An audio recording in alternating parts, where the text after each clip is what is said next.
Hello everyone, welcome to the third installment of the video lecture Design of Synchronous Machine. I am Professor Pankaj Sharma, Assistant Professor, Department of Electrical Engineering from Sagar Institute of Science, Technology and Engineering, Bhopal. In this video series of Design of Synchronous Machine, we have started from the basic definition of synchronous machine or motor. We have gone through all the parameters while deriving output equations. We have learned how should be the choice of a specific loadings, be it a specific magnetic loading or be it a specific electrical loading. We have seen salient pole machine, round poles, rectangular poles, turbo alternators, and in part 2 we have seen short circuit ratio,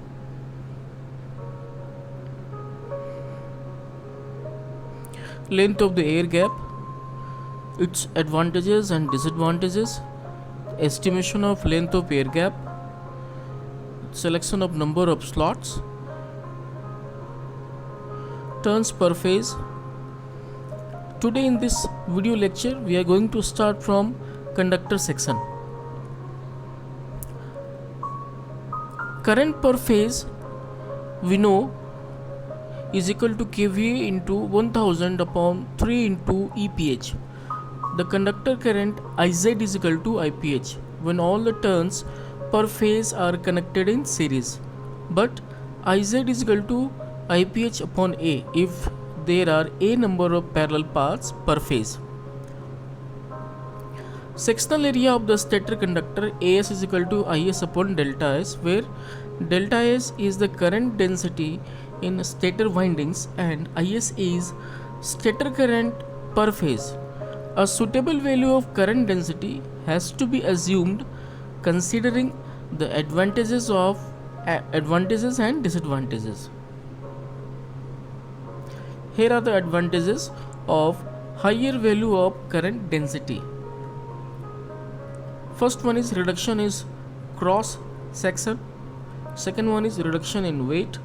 Third one is reduction in cost. Disadvantages of higher value of current density. First one is increase in resistance, increase in copper loss, increase in temperature rise, and reduction in efficiency. Hence, higher value is assumed for low voltage machines and small machines. Usual value of current density for stator winding is 3 to 5 amperes per mm square. Now, stator slot dimensions. Because parallel sided slots are used, the teeth are tapered having maximum width at the gap surface. The flux density in teeth at the air gap surface at no load does not exceed about 1.7 to 1.8 Weber per meter square. Wt minimum is equal to phi upon psi SS upon PLI into 1.8, where psi is equal to ratio of pole arc to pole pitch. The depth of the slot ds is now determined by the space requirement for copper and insulation. The depth of slot is normally about 3 times the width. The length of mean turn is LMT is equal to 2L plus 2.5 tau P plus 0.06 kV plus 0.2 meter.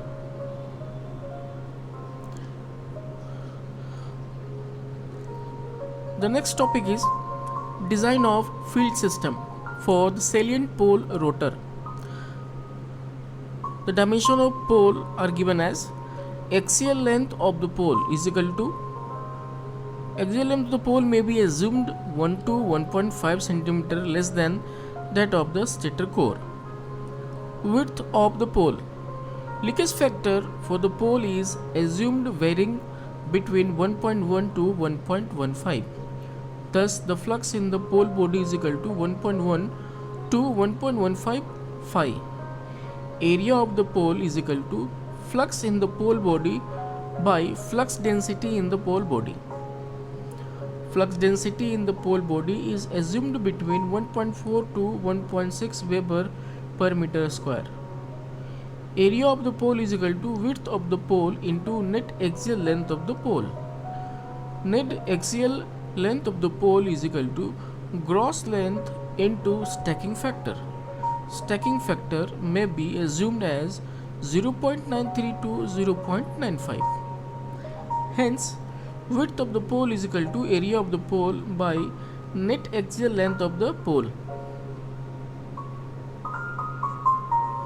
Height of the pole. Height of the pole is decided based on the MMF to be provided on the pole by the field winding at full load. Hence, it is required to find out the MMF to be provided on the pole at full load before finding the height of the pole.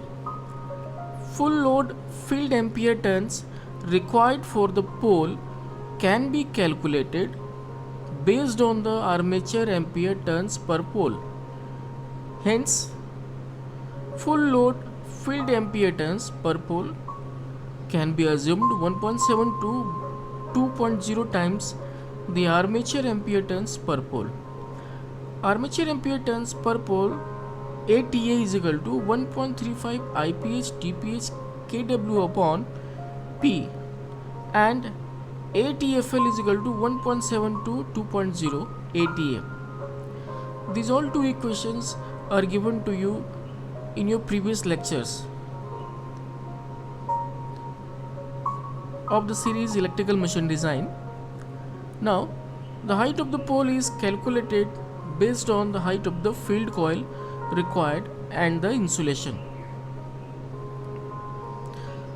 Height of the field coil. Let IF is equal to current in the field coil, AF is equal to area of the field conductor, TF is equal to number of turns in the field coil, RF is equal to resistance of the field coil, LMT is equal to length of the mean turn of the field coil, SF is equal to copper space factor, HF is equal to height of the field coil, DF is equal to depth of the field coil, PF is equal to permissible loss per meter square of the cooling surface of the field coil. Rho is equal to a specific resistance of copper. QF is equal to heat generated per unit volume. Watts radiated from the field coil is equal to external surface in centimeter square into watts per centimeter square is equal to external periphery of the field coil into height of the field coil into watts per centimeter square.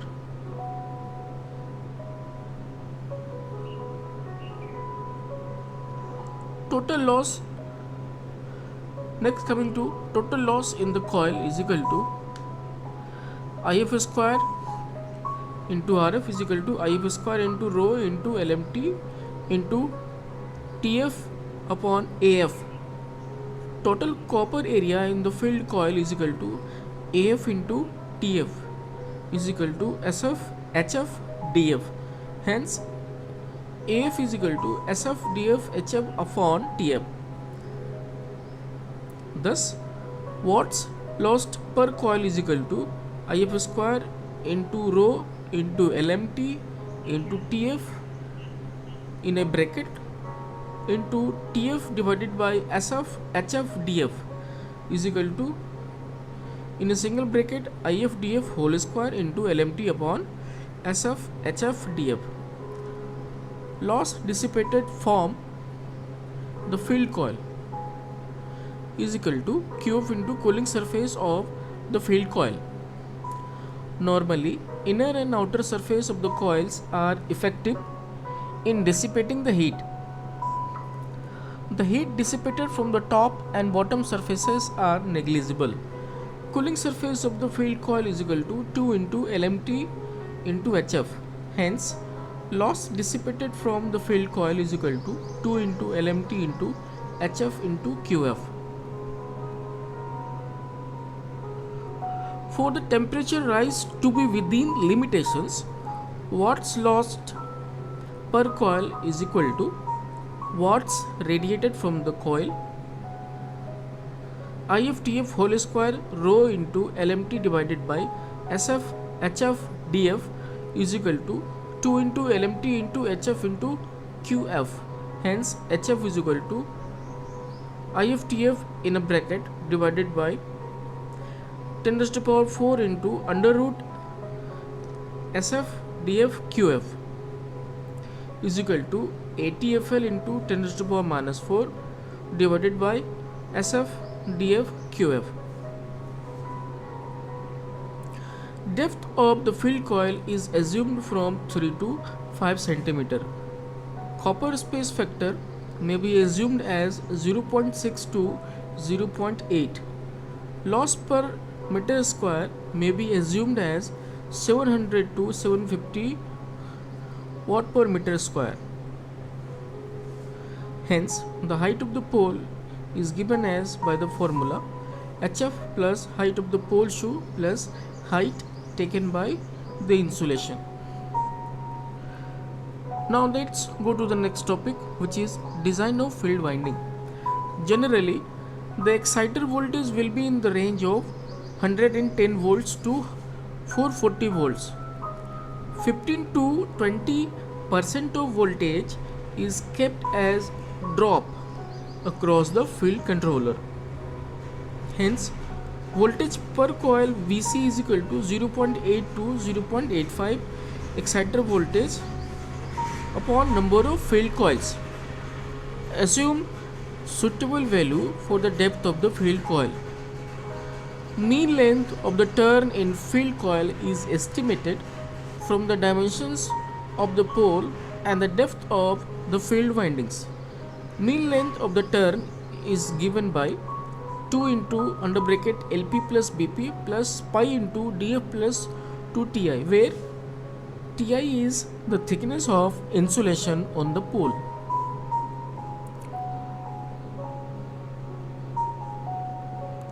Sectional area of the conductor can be calculated as follows. Resistance of the field coil RF is equal to rho into LMT into TF upon AF is equal to voltage across the field, the coil upon field coil. VC upon IF is equal to rho into LMT into TF upon AF. Hence AF is equal to rho into LMT into IF TF divided by VC. Field current can be estimated by assuming a suitable value of current density in the field winding. Generally, the value of current density may be taken as 3.5 to 4 ampere per mm square. Hence, IF is equal to DF into AF. Number of turns in the field winding, that is TF, is equal to full load field ampere turns upon field current is equal to A TFL divided by IF. Height of the field winding HF is equal to A TFL into 10 raised to the power minus 4 divided by under root SF DF QF. Resistance of the field winding RF is equal to rho LMT TF upon AF. Copper loss in the field winding is equal to IF square into RF. Let us go to the next topic, design of the field system for non-salient pole alternator. In case of turbo alternators, the rotor windings or the field windings are distributed in the rotor slots as shown in the diagram. Normally, 70% of the rotor is slotted and remaining portion is unslotted in order to form the pole. In the diagram, you can see slot, field coil, the pole, the shaft. The two axes, one is denoted as N axis and The vertical one is denoted as S-axis. The design of the field can be explained as follows point by point. Point number 1, selection of rotor slots. Total number of rotor slots may be assumed as 50 to 70% of stator slots pitch. However, the rotor slots must satisfy the following conditions in order to avoid the desirable effects of harmonics in the flux density waveforms. There should be no common factor between the number of rotor slot pitches and number of stator slot pitches. Kindly note it. There should be no common factor between the number of rotor slot pitches and number of stator slot pitches. Point number B. Number of rotor slots should be divisible by 4 for a 2-pole synchronous machine. That means the number of rotor slots must be the multiple of 4. Width of the rotor slot is limited by the stresses developed at the rotor teeth and end rings. Design of rotor windings. Full load field MMF can be taken as twice the armature MMF. ATFL is equal to 2 into ATA is equal to 2 into 1.35 into IPH TPH into kW divided by P. Standard exciter voltage of 110 to 220 volts may be taken, with 15 to 20% of this may be reversed for field control. Hence, voltage across each field coil VF is equal to 0.8 to 0.85 volt per pole. Length of the mean turn LMT is equal to 2L plus 1.8 top E plus 0.25 meter. Sectional area of each conductor AF is equal to rho into LMT into IF into TF divided by VF. Assume suitable value of current density in the rotor winding 2.5 to 3 ampere per mm square for conventionally cooled machines and 8 to 12 amperes per mm square for large and special cooled machine. Find area of all the rotor conductors per pole is equal to 2 into IF into TF upon delta F. With the help of this formula, you can find the number of rotor conductors per pole, which is 2 into IF into TF divided by del F into AF. For the number of field conductors per slot is equal to, you can use this formula, 2 into IF into TF divided by del F into AF into SR, where SR is the number of rotor slots. Resistance of each field coil RF is equal to rho into LMT into TF upon AF, and you can calculate the calculate the current in the field coil IF is equal to VF upon RF.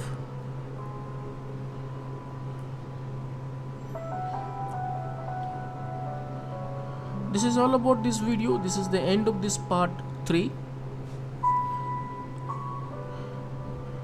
Thank you so much. I'll be coming with the next video series. Till then, thank you so much.